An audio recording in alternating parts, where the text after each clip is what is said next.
தலைவரை ஏற்றுக்கொண்ட எங்களை போன்ற கழக தோழர்களின் நம்பித்தான் கட்சி ஆரம்பித்து நடத்தி கொண்டிருக்கிறார தவிர ஏதாவது ஒரு கட்சி இங்க வரும் அவர்கள் மீது அவர் முதுகுல ஏறி சவாரி செய்து எப்படியாவது 1-2 சீட்டு வாங்கிடலாம் சொல்லி 10 கட்சி கூட்டணி 15 கட்சி கூட்டணின்னு சொல்லி இங்க இந்த புலிக்கு பயந்தவெல்லாம் என் மேல படுத்துக்கோன்னு சொல்ற மாதிரி ஒளிந்திருந்து தேர்தலை சந்திக்கக்கூடிய அவசியம் தமிழக வெற்றி கழகத்துக்கு இல்லை, எங்கள் தலைவருக்கு இல்லை.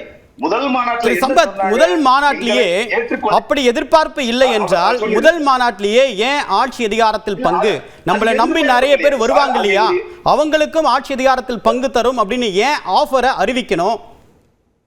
இல்ல, இது எதிர்பார்ப்பு கிடையாது. தமிழ்நாட்டு அரசியலில் பங்கெடுக்கக்கூடிய கட்சிகள் ஒன்றிய அரசாங்கத்திற்கு செல்லும் பொழுது ஆட்சி அதிகாரத்திலே அவர்கள் அமைச்சர் பதவியை கேபினெட் மினிஸ்டர் அதே மாதிரி ஸ்டேட் மினிஸ்டர் வாங்கக்கூடிய இதே திமுகவும் அதிமுகவும் நாங்கள் தமிழ்நாட்டிலே ஆட்சி அமைக்கின்ற பொழுது ஒரு நாள் நாங்கள் அந்த கூட்டணி கட்சியுடைய தயவால் அவருடைய வாக்கு வங்கியை வைத்து அதிகாரத்துக்கு வரக்கூடிய திமுகவும் அதிமுகவும் ஒருபோதும் தங்களுடைய கூட்டணி கட்சிகளுக்கு அதிகாரத்தை தந்ததில்லை.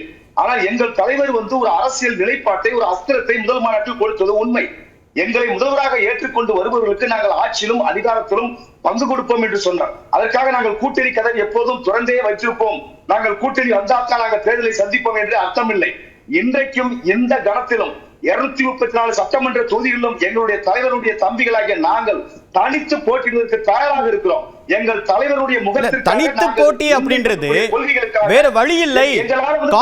காங்கிரஸ் ஒரு ஹோப் கொடுத்தது, டிடிவி தினகரன் ஒரு பெப் டாக் கொடுத்தாரு, அதை நம்பி தாவேகா காத்திருந்தது. அதிமுக வரும், நம்மளுடைய முதலமைச்சரா ஏற்றுக்கொண்டு வருவாங்க அப்படின்னு ஒரு காத்திருப்பு இருந்தது. எல்லாமே பொய்த்து போன நிலையில இன்னைக்கு தாவேகா தனித்து விடப்பட்டிருக்கா? இல்ல சார், இல்ல யாருக்காகவும் நாங்கள் காத்திருக்கல. யாரும் ஆஃபர் எங்களுக்கு கொடுத்து யாரும் எங்கள்கிட்ட பேச்சுவார்த்தை நடத்திக்கல. பல பேர் அவர்களாகவே அவர்களுடைய ஐடி மூலமாக அது போன்ற செய்திகளை பரப்பினார்கள். அவர்களுடைய கூட்டணி லாபங்களுக்காக அவர்களுடைய கூட்டணி பேரங்களுக்காக வேண்டுமானால் அவர்கள் பயன்படுத்திக்கலாம் முடிய எங்களை அணுகி எங்கள் தலைவரை அணுகி எங்களுடைய பொதுச்செயலாளர் உள்ளிட்ட மூத்த நிர்வாகிகளிடம் நாங்கள் வர்றோம், எங்களுக்கு இத்தனை சீட்டு கொடுங்கன்னு சொல்லி யாரும் வரல. நாங்கள் அதை எதிர்பார்க்கவும் இல்லை. வந்தால் ஏற்றுக்கொள்வோம். இப்பொழுதும் சொல்றோம், இப்பொழுதும் கட்சி வரவில்லை, அதனால வேற வழி இல்லை அப்படின்னு சொல்றீங்களா? இல்ல, வேற வழி இல்லைன்னு சொல்லல சார். நாங்கள் மறுபடியும் அழுத்தம் திருத்தமாக பதிவு செய்து கொள்கிறேன். தமிழக வெற்றி கழகத்தை பொறுத்தவரை நாங்கள் 234 சட்டமன்ற தொகுதியிலும் தனித்து போட்டியிடக்கூடிய வல்லமை இருக்கிறது.